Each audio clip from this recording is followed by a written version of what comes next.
Да, се враќаме во студиото, како што најавивме, продолжуваме со Ненад Јовановиќ, политички аналитичар. Јовановиќ, бидејќи живее во Кавадарци, го вклучуваме од Кавадарци, често така правиме. Јовановиќ, ајде да видиме прво, бидејќи одиме онлайн, дали е врската добра, дали е се окей? Ја ве слушам феноменално. И ние вас во рете. Да почнеме со една, ке се обидеме да направиме една куса анализа на политичкиот живот, на политичката слика во моментов. Вие бевте актуелен оваа недела, бидејќи на социјалните мрежи објавивте еден пост во поглед на тоа дека се видовте со поранешниот премиер Заев во Струмица, напишавте доста работи поврзани со него. Па интересен е постот, бидејќи Заев го нема одамна во политичкиот живот, не е активен, не учествува. Па така некои и на Фејсбук онака зајадливо ве назначија како главен заевист во државата. Па еве да почнеме со тоа. Се видовте со Заев, што вели, да не се враќа во политиката? Се видовме, тоа е на моја лична иницијатива, значи да не го третираме ептен да ја нафрламе сега топката на негова страна, тоа беше на моја иницијатива. Чисто сакам да поразговараме повеќе од некои други сфери од живењето, отколку стрикно да е ова партиско-политичка општествена приказка. Се видовме, разговаравме, не се враќа во политика. Во политиката сега има нови луѓе, нови актери, ново раководство, сега зборувам конкретно за СДСМ. Беше една супер пријатна дружба и средба, он е прилично сега релаксиран, работи некои своји бизниси во кои ја лично појма немам од таа проблематика, ниту тоа ме интересира, чисто беше на човечки основи да се видиме, да се слушнеме, да ги слушне он моите пред се ставови и аргументации за политика, за култура, за некои други уметничко-културни вредности, да кажам, за некои нови парадигми и така натаму. Значи, он ги слушна работите што имав да му ги кажам пред се јас.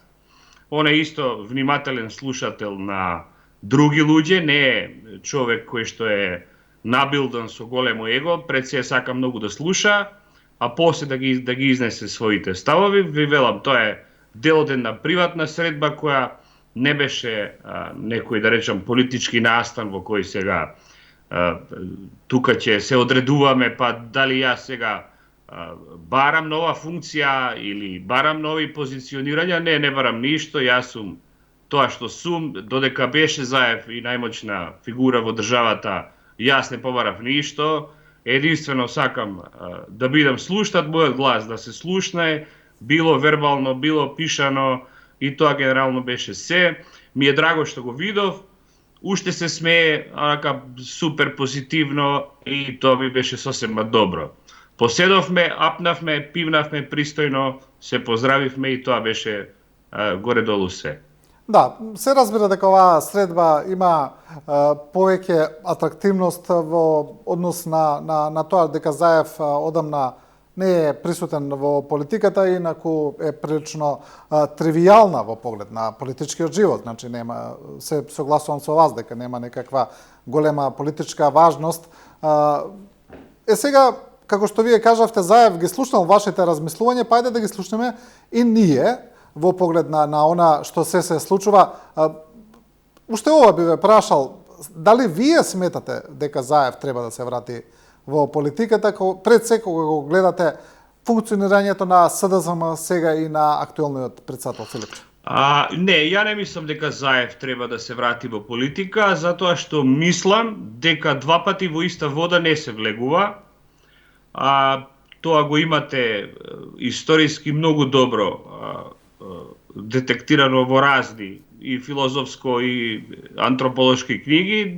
Еднаш кога ќе заминете од премиерска функција, ретко повторно да може да ги повторите работите кои што сте ги направиле. Што се однесува до сегашната позиционираност на СДСМ, јас, Венко Филипче, го поддржувам со две раце и мислам дека СДСМ од изборите од 2014 година, мислам дека сега е далеку по-консолидирана, по-организирана и по-зајакната политичка партија.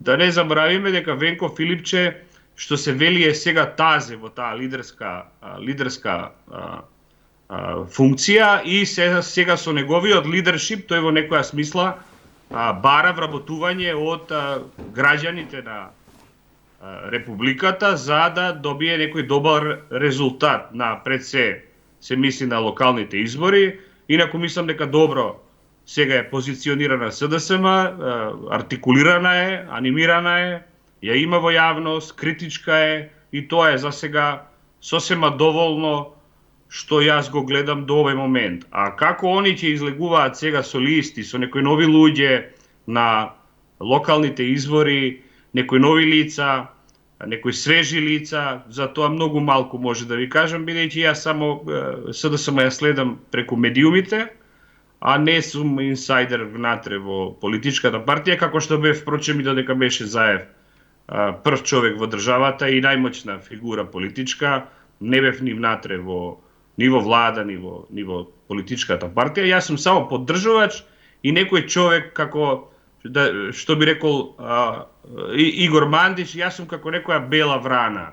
Значи не сум дел од стадото, не сум дел од масите, него само, како да кажам, ги штитам, ги чувам тие луѓе и се обидувам преку тоа што го гледам да шприцнам некоја вредност, онолку колку што ми фаќа, се разбира, и паметот, и знаењето, и се тоа што оди пропратно со паметот и знаењето. Добро, ајде малку да полемизираме со тезите. Вашата теза дека СДСМ е далеко по-консолидирана и подобро стоечка партија од 2014, мислиш што ни кажавте.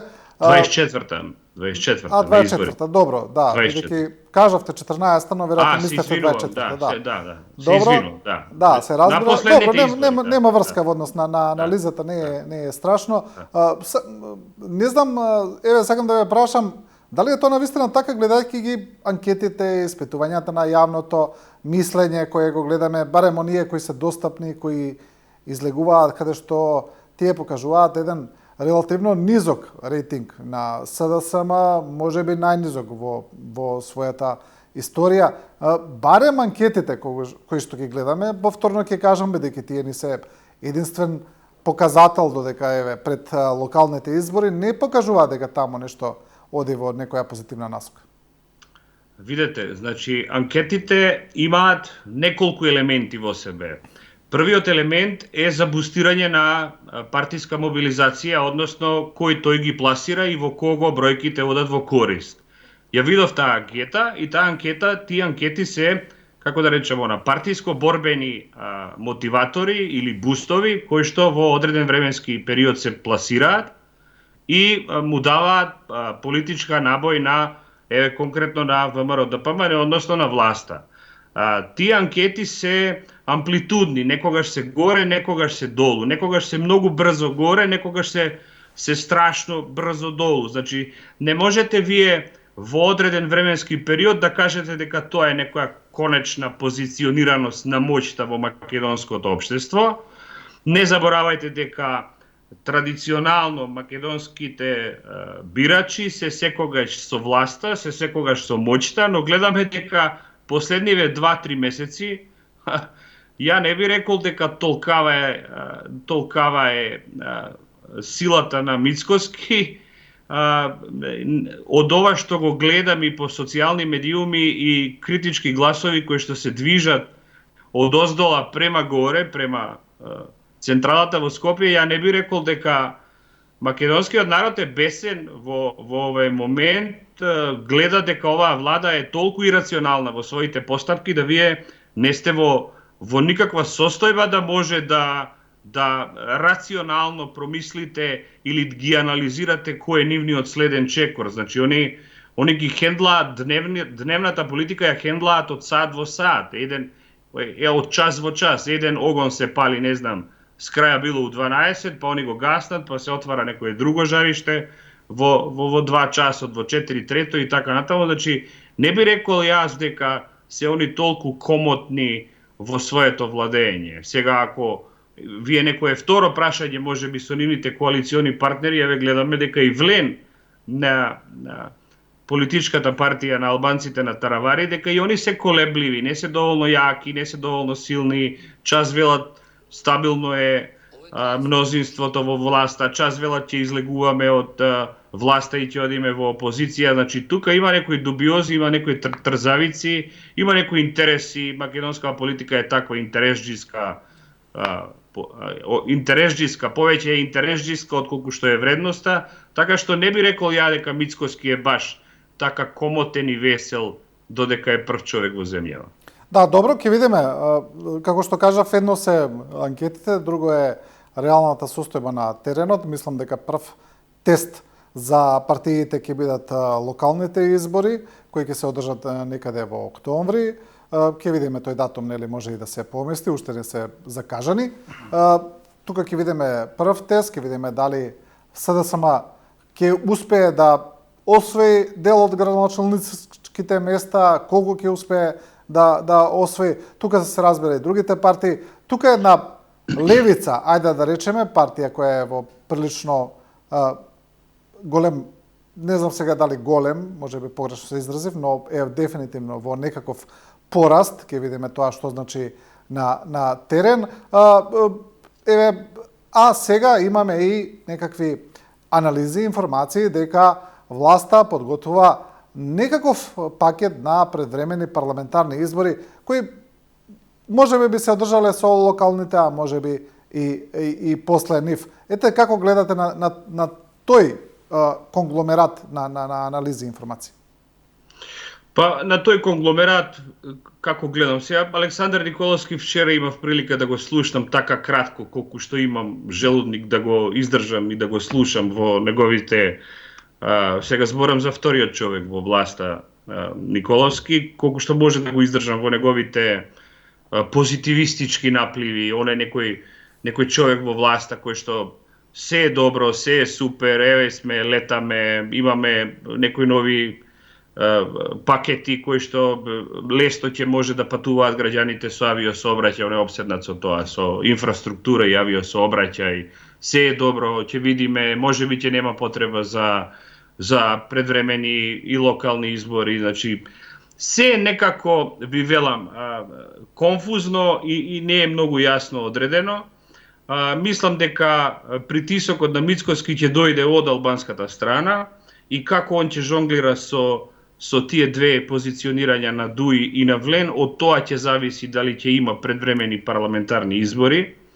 Бидејќи па од друга страна го слушав Бујар Османи, они не се задоволни од моменталната позиционираност на гласачкото албанско тело. Они велат дека сме ние главни репрезенти во албанскиот блок, а не Влен, бидејќи на последните избори добија тамо околу 150.000 гласови. Така што ќе видиме како ќе се одбиваат работите. Ја не би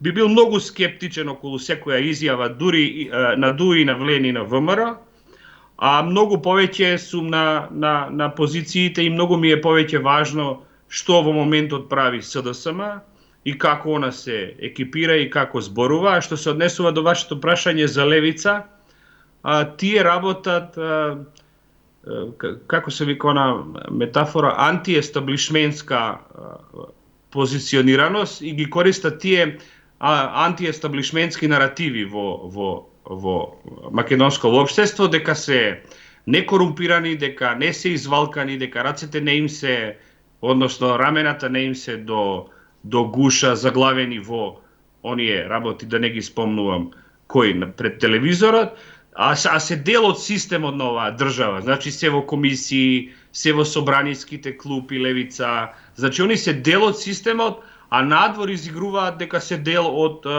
некој антиестаблишментска позиција. Таа позиција ја имаше за воља на вистината и Доналд Трамп. Он така дојде на власт во Америка, па сега гледаме дека и нему драстично му упаѓа рейтингот во самото американско општество. Сакам да кажам дека политичкиве партии, а посебно ВМРО, ДПМН и левица, се еден вредносен бучкуруш од кој земаат разни наративи и ги користат како им одговараат за своји за своји политички поени, се разбира дека тоа е дозволено во политика, но дека имаат некаква консеквентна политика и дека јасно вредносно се ориентирани, се например Апасиев вели, ние сме работничка политичка партија. Ја никогаш не сум го видел Апасиев да биде гостин или да биде посетител на некоја работничка конфекција или фабрика за, не знам, за шиење. Значи, он нема никаква допир со работници, а во јавноста си создава некаков имидж дека е дел од работничката класа, што е ноторна лага и конфабулација, па ако сакате дури и манипулација, мислам. Значи, имате и играчи кои што се итри, кои што се манипулативни и кои што се лажови. Во јавност, реторички се они добри, тоа е подкрепена приказка, али ја не би сакал мојот живот да зависи од политиката на Апасиев и на таа нивна левица, како што не би сакал да ми зависи животот конкретно од ВМРО-ДПМН. Да, добро, кога зборуваме и за локалните и за можеби можноста за предвремени парламентарни избори, едно од главните прашања е како на целиот тој процес ќе влијае несреќата, ужасната трагедија од Кочани. Баш денеска во Скопје ќе се одржи протест, каде што родителите на жртвите од Кочани ќе дојдат, се нарекува марш на ангелите, но сепак до локалните избори има време. Гледаме дека власта има една тенденција да не зборува премногу за Кочани, да се зборува било што друго, но се ова. Но мислите ли дека ова ќе има некакво влијание врз нивниот рейтинг или врз изборните резултати? Па се разбира дека ќе има влијание по нивниот рейтинг, бидејќи откако се тие дојдени на власт, оваа трагедија се случи во Кочани.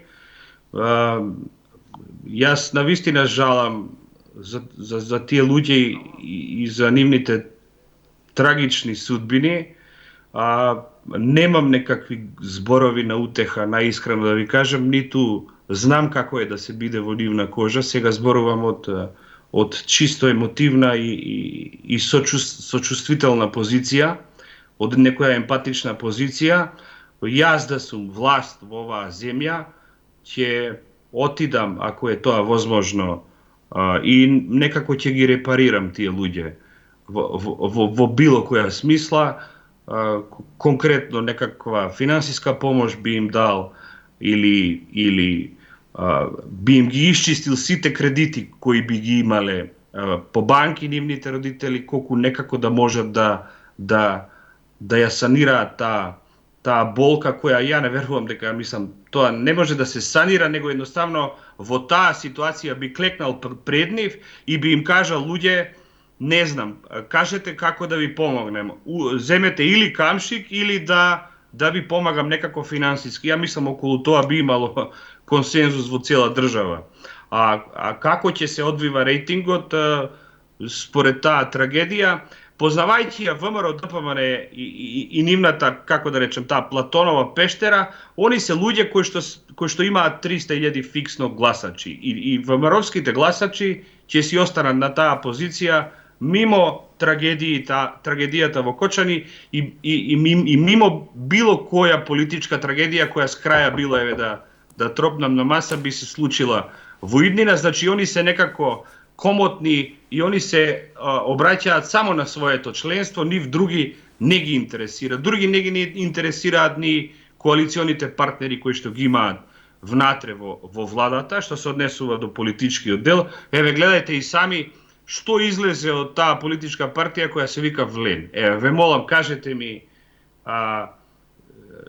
кој е некој важен чинител во таа политичка партија, што важно они допринесоа за јавниот интерес од кога се во власта, што важно донесоа на огромното отцепување на СДСМ од што преиде во ЗНАМ. Значи ништо нема клучно по граѓаните, него дополнително сиромашиме на сите основи. Еве и вчера погледајте ја на Светска банка, бруто домашниот производ како паѓа. Ние сме последни во регионот по економскиот тигар или по економскиот лав, не знам како Мицкоски ги употребуваше тие метафори за јаката македонска економија, па ќе носел милиарди, па од Орбан тоа што беше. Значи, гледате, дури и јас посеќавања, а немам таква јасна методологија кога ги критикувам, само ми се јавуваат оние периферни настани кои што ни ветува еден огромен препор од финансиски, економски, реформаторски, европски, ако сакате американски, нели, како беше она, не векторот, како го нарекуваше она, никако не може да го разберам, дека е на линија со Трамп, гледате ни со Трамп не се на некаква важна линија, значи многу нејасна ситуацијата во Македонија, а статус квото е најлошото нешто што може да се случи. Значи, статус кво е некако општеството како да замира, како да сите ние сме во некоја ентропија на распаѓање. Тоа е статус кво. Кога земјата не се движи напред, еве што се случува. Секој ден имаме само скандали, трагедии, црна хроника, да не зборувам сега. Ако некој чита и ако некој следи црна хроника, оваа земја е претворена како Тексас. Значи, лоша е ситуацијата. Ја не може да кажам еден индикатор добар, да кажам дека во ова се добри. Или на оваа тема се добри, или во оваа институција се добри.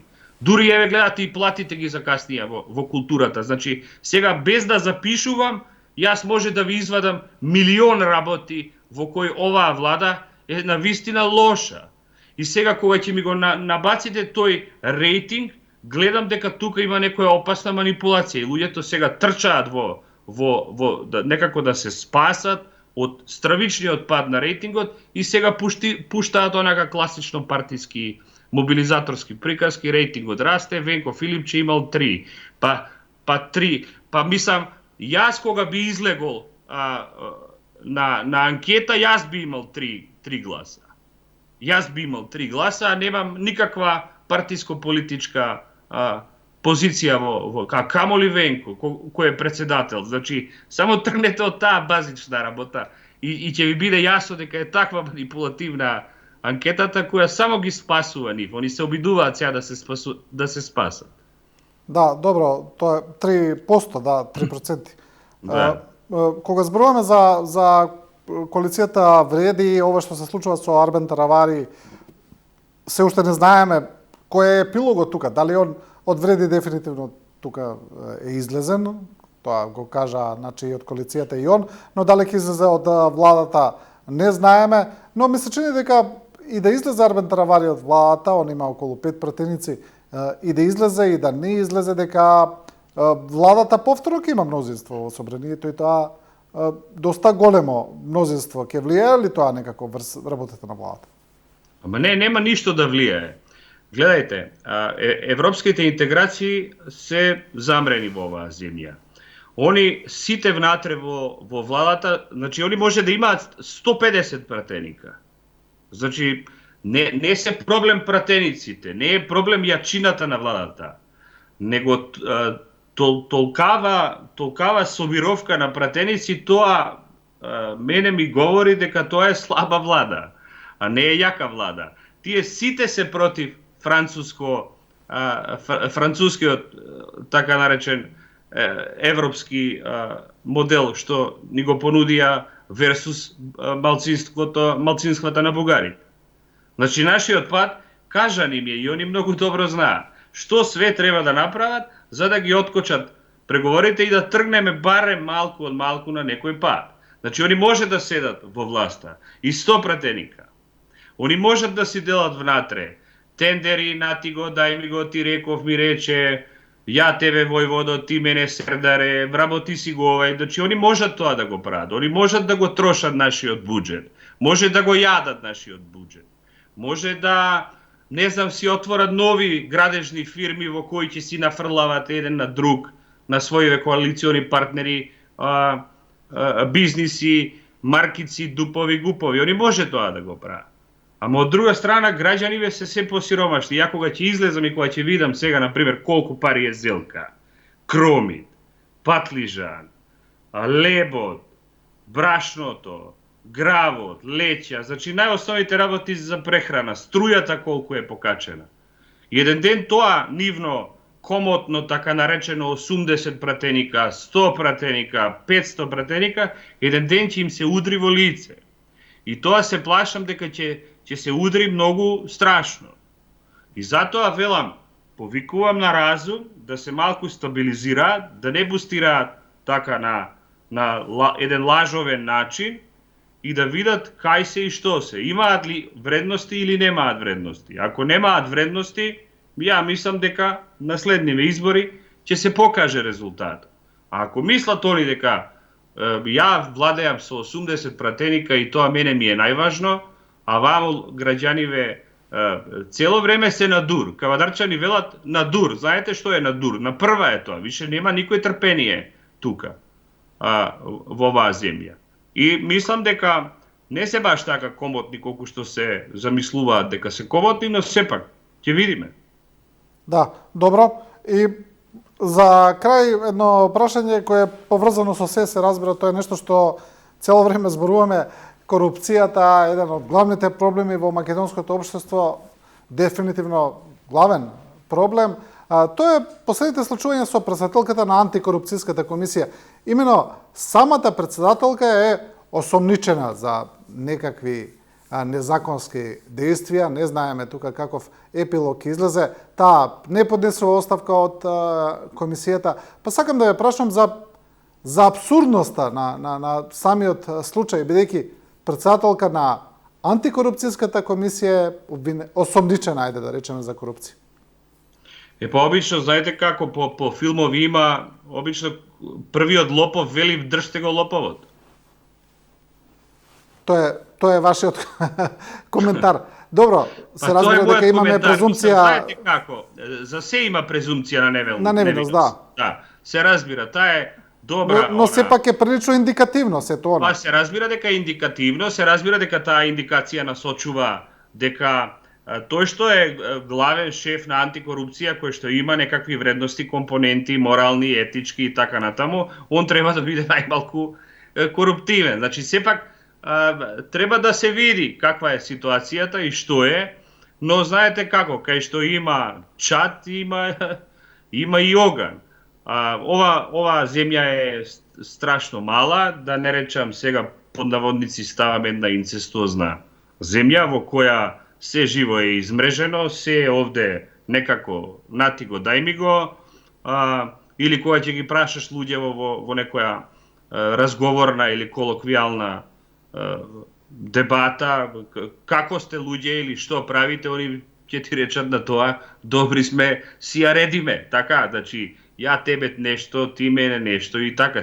И овој менталитет е таков, значи, си ја редиме, едни си ја редат со едни, други си ја редат со други, а јавниот интерес го нема, заедницата ја нема, секој знае во чиј интерес дува, едни дуваат во еден интерес, друг дува во друг интерес. И ја дури некогаш се прашувам, еве сега најотворено ви велам, се прашувам дали ова земја е толку дезинтегрирана, себична и растурена и дали воопшто е ова заедница некоја. Ако се е веќе јасно кој на која позиционираност политичка е, јас се прашувам кој е најдоброто нешто од земјава која што може да го одбереме, да ни биде некоја нова следна власт која ќе биде најморална, најетички и најисправна. Ама кога ќе се вратиме, секој човек кога ќе се врати и кон себе и кога ќе почне да биде малку рефлективен и за себе и за другите, па никој од нас не е идеален, знаете. Не сме идеални во нашите семејства, не сме идеални во другарствата, а зошто стално да бараме дека па некој мора да биде идеален и во политиката. Значи, идеалности нема, ние сме некако осудени овде да го бираме помалото зло. И бидејќи луѓе во кои што јас ги поддржувам и кои што се дел од СДСМ и кои што конкретно донеле некои бенефити за овој народ и за ова граѓанство, јас сум на нивната страна, бидејќи знам што може да очекувам од СДСМ, а знам дека ќе очекувам колку толку голема чувство чувство за социјална правда, поголемо чувство за корупцијата и криминалот. Знам дека ќе решаваат мировни договори и ќе продолжат со европските интеграции. Исто така, знам дека ќе бидат питоми и ќе ги оставаат медиумските слободи да се движат. Значи, колку толку, СДСМ има каков таков иоле демократски капацитет. ВМРО ДПМН сега се умиени, европејци изигруваат дека се демократи, али како ќе почнат да паѓаат, така ќе ги јакнат своите репресивни механизми преку полиција, преку, не знам, може нема да биде ни Панче Тошковски, може во некоја реконструкција следна ќе го променат. Значи, од ВМРО знам што да очекувам, дека ќе бидат насилни и сплеткарски ориентирани, а од левица, ви реков на самиот почеток, они се супер за во јавност, не се као извалкани или не знам што, али ја не би сакал животот да ми зависи од Димитар Апасиев. Значи, горе-долу, што се однесува до македонскиот блок, а јас сум дел од тој граѓански македонски блок, горе-долу контурите ги исцртав за левица, ВМРО и СДСМ. Да. Добро, Јовановиќ, ви благодарам за ова интервју, ваш поглед на политичката сцена. Останете во добро здравје и се гледаме, се слушаме во наредна прилика. Ви благодарам на поканата, пријатно. И со ова интервју со Ненад Јовановиќ го завршуваме и ова Студио 10. Почитувани, ви благодариме на довербата и на вниманието. Останете со програмата на Телевизија 24.